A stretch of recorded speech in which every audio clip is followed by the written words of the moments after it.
नमस्कार दोस्तों, welcome to my channel. मैं आशा करता हूँ आप अपनी लाइफ को एंजॉय कर रहे हो, अपनी सेहत, फैमिली और पढ़ाई का ध्यान काफ़ी अच्छे से रख रहे हो। आज है 9 नवंबर और आज की वोकैबुलरी डिस्कशन शानदार रहने वाली है। आगे बढ़ने से पहले आज का quote of the day. Don't read success stories, you will get only a message.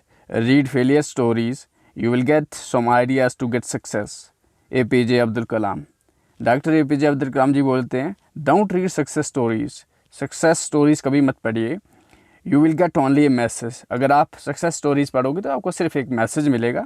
Read failure stories, you will get some ideas to get success, अगर आप फेलियर स्टोरीज़ को पढ़ेंगे तो आपको अपनी सफलता पाने के लिए कुछ आइडियाज़ मिलेंगे।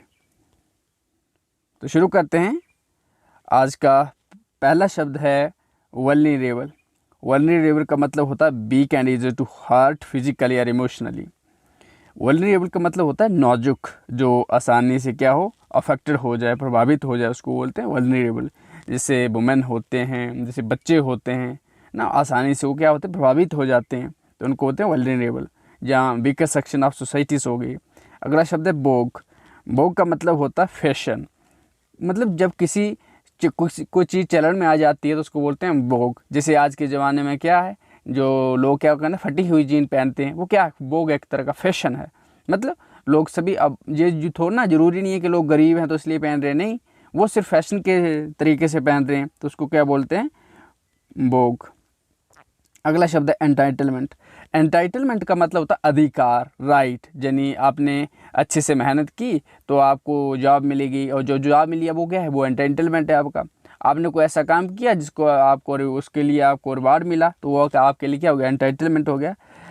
एंटाइटलमेंट का मतलब होता है अधिकार। अगला शब्द है नॉमेनक्लेचर। नॉमेनक्लेचर का मतलब होता है a system of naming things, specially in science.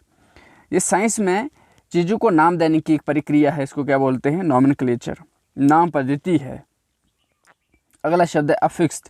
Affix का मतलब होता है टू स्टिक और join something to something else, किसी को किसी के साथ क्या करना, जोड़ना, चिपकाना, उसको बोलते हैं अफिक्स। जैसे होता है ना, आपने देखा कोई फार्म भरा हुआ है अगर, तो उस पर लगा होता है कि फ़ोटो, जहाँ पर फ़ोटो का सर्कल बना होता है वहाँ पर दिया होता है कि अफिक्स टू फ़ोटो, या अफिक्स द फ़ोटो, तो वो उसमें क्या कहता है, अफिक्स का मतलब होता है चिपकाना, किसी को जोड़ना। अगला शब्द है फ्लिप साइड।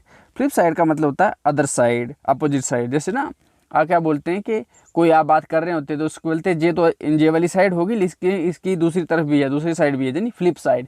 फ्लिप साइड का मतलब है ऑन द कंट्रेरी, यानी अपोजिट साइड।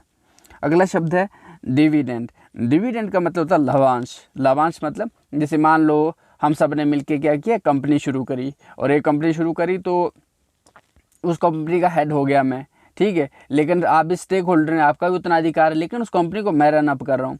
तो जैसे मान लो अगर उसमें जो भी प्रॉफिट होगा तो उस प्रॉफिट का हिस्सा मुझे ही नहीं आएगा, आप सबको भी आएगा। क्यों? क्योंकि आप भी उसके पार्टनर हैं। तो उसको क्या बोलते हैं, डिविडेंड, वो बोलता है लावेंज। अगला शब्द एमिस। एमिस का मतलब होता है wrong, not as it should be. मतलब एमिस का मतलब होता है गलत, खराब ढंग से, जहाँ जैसे होना चाहिए था वैसे नहीं। अगला शब्द है डिजर्विंग। डिजर्विंग का मतलब होता है योग्य, सुपात्र। यानी जैसे मान लो ना, आपको कोई रिस्पॉन्सिबिलिटी मिलती है तो मतलब आप उसके योग्य हैं। जैसे मान लो कोई 20-22 साल में कोई एग्ज़ाम क्लियर कर ले और बड़ी पोजीशन पे पहुंच जाए, जिसको क्या बोलते हैं कि यार वो ना डिजर्विंग कैंडिडेट है। क्यों? क्योंकि उसने बहुत मेहनत की है, इसलिए उसको वो पोस्ट मिली है। डिजर्विंग का मतलब होता है योग्य, यानी एबल। अगला शब्द है मैलिशियस। मैलिशियस का मतलब होता है द्वेषी, दुर्भावनाशील, यानी जिसके मन में ऊट-पटांग भरा हो, किसी के प्रति क्या हो, द्वेष हो। जैसे मान लो कोई ऐसा इंसान है जो हमेशा दूसरों के प्रति घृणा रखता है, दूसरों के बारे में बुरा सोचता है, उसको क्या बोलते हैं, मैलिशियस।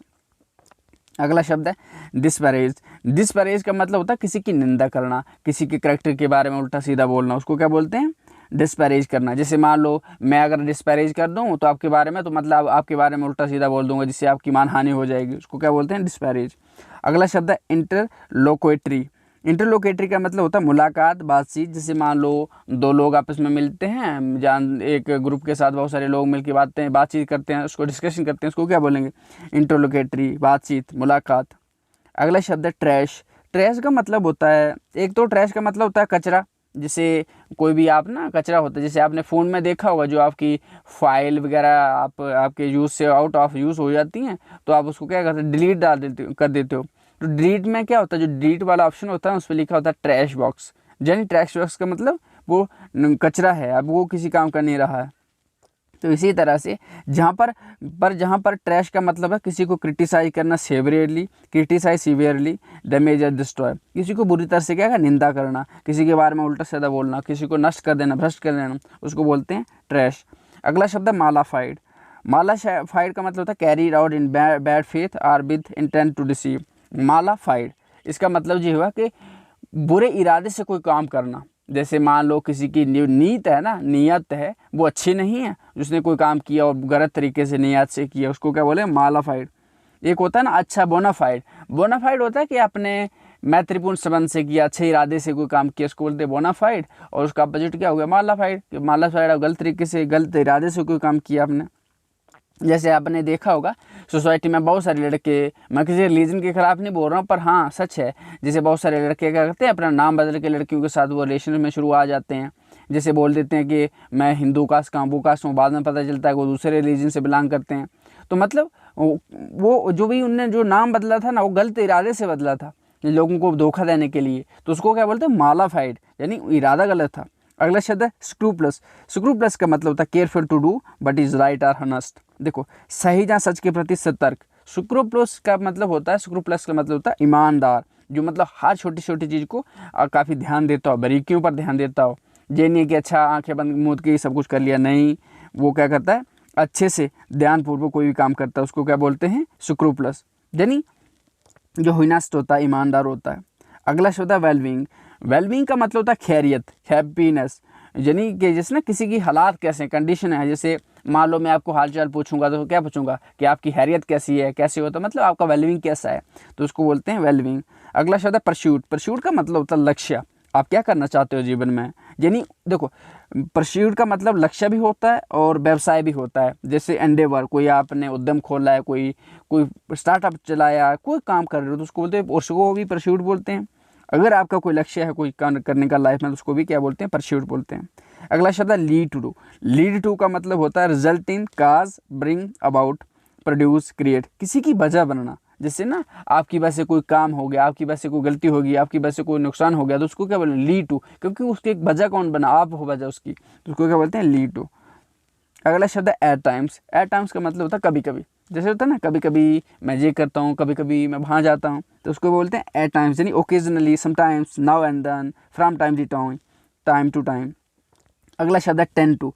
टेंड टू का मतलब होता है be inclined, have a tendency, be likely, be prone. देखो इसका मतलब होता है प्रवृत्त होना। प्रवृत्त होने का मतलब आपका झुकाव किस तरफ है। जैसे ना कुछ लोग होते हैं दिल के कठोर होते हैं, कि दिल के बहुत नर्म होते हैं, सॉफ्ट होते हैं, अच्छे होते हैं, कि दिल के बुरे होते हैं। आप क्या देखो, जो इंसान दिल का अच्छा है मतलब उसका वो टेंड टू किसकी तरफ, अच्छाई की तरफ उसका झुकाव है। जो बुरा होता है, जो बुराई की तरफ उसका झुकाव है।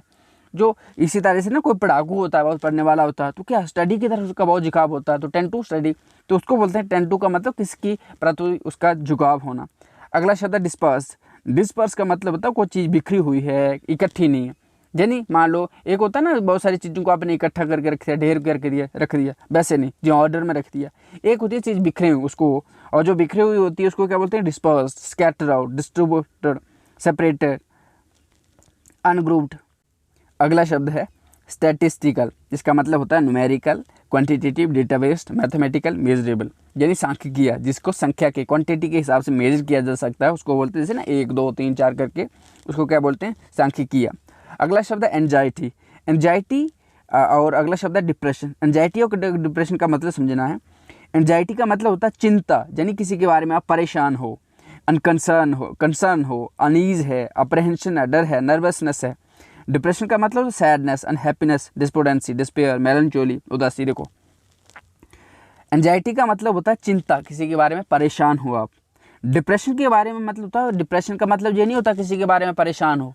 डिप्रेशन का मतलब होता है जब किसी में आपका मन ही ना लगे, ना खाने में, ना पीने में, ना किसी से बात करनी है, ऐसा मन करके आपको अकेले रहना है, सारी चीज़ों से दूर रहना है, उसको क्या बोलते हैं डिप्रेशन। और एंजाइटी का होता है मतलब चिड़चिड़ा हो जाना। जैसे आपको एंजाइटी होगी ना तो आपको कोई थोड़ी सी बात बोलेगा तो आप खाने के लिए बोलोगे, आगे से जोर चलाते हुए वो गुराओगे उस पर, ऐसा क्यों बोल रहे हो, ऐसा क्यों कर रहे हो, तो वो होती है मतलब जब आप चिड़चिड़े हो जाते हो उसको बोलते हैं एंजाइटी।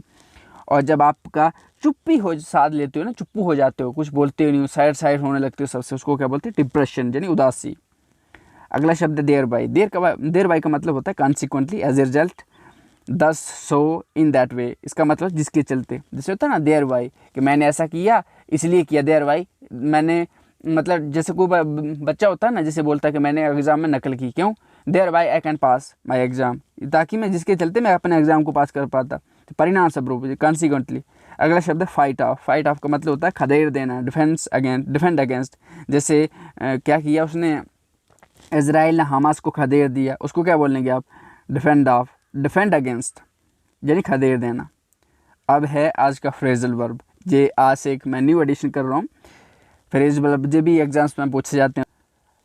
आज का फ्रेजल वर्ब है टेकिंग ए ह्यूज टोल। इसका मतलब होता है to have a serious bad effect on someone और समथिंग। किसी पर बहुत ज़्यादा प्रभाव, किसी चीज़ को बहुत ज़्यादा प्रभावित करना, किसी को ज़्यादा नुकसान पहुंचाना, उसको बोलते हैं having a, taking a huge toll. जैसे मान लो अगर उड़ीसा में क्या हुआ, ट्रेन एक्सीडेंट हुआ था, उसमें क्या हुआ, बहुत सारे लोगों की क्या हो गई, डेथ हो गई, तो उसको क्या बोलते हैं, taking that incident accident taken huge toll, मतलब ऑन पीपल। क्योंकि लोगों की बहुत सारी जान चली गई, तो उसको बोलते हैं ह्यूज। किसी चीज़ को ज़्यादा अफेक्टेड करना, प्रभावित करना, नुकसान पहुंचाना, उसको बोलते हैं टेकिंग ह्यूज टोल। आज का इडियम ऑफ द डे है go off on a tangent. इसका मतलब होता है टू बिगिन एड्रेसिंग और discussing a topic that is different than or not relevant to the main discussion. इसका मतलब ये होता है जब आपको कोई टॉपिक, कोई बातचीत करने के लिए दिए जाए, आप उस विषय पर बात ना करके किसी और के बारे में बात शुरू कर दें, उसको क्या बोलते हैं, गो ऑफ ऑन ए टेंजेंट। मतलब जो चीज़ आपको टच करनी चाहिए थी वो आपने की नहीं, आप दूसरी तरफ चला गए। For example she went off on a tangent about what happen to her last summer. मतलब उसको जो लास्ट समर हुआ था उसके बारे में उसने बात नहीं की डायरेक्टली, वो किसी और के बारे में बात शुरू कर दी। सो इसी के साथ मैं लेता हूँ आपसे अलविदा। मैं आशा करता हूँ कि आपको जी आज की डिस्कशन पसंद आई होगी। अगर आपको जी आज की डिस्कशन पसंद आई है तो उसे लाइक करें और लोगों के साथ भी शेयर करें। बहुत ही जल्द फिर होगी मुलाकात, तब तक रखिए अपना खूब सारा ध्यान। थैंक यू, धन्यवाद, जय हिंद।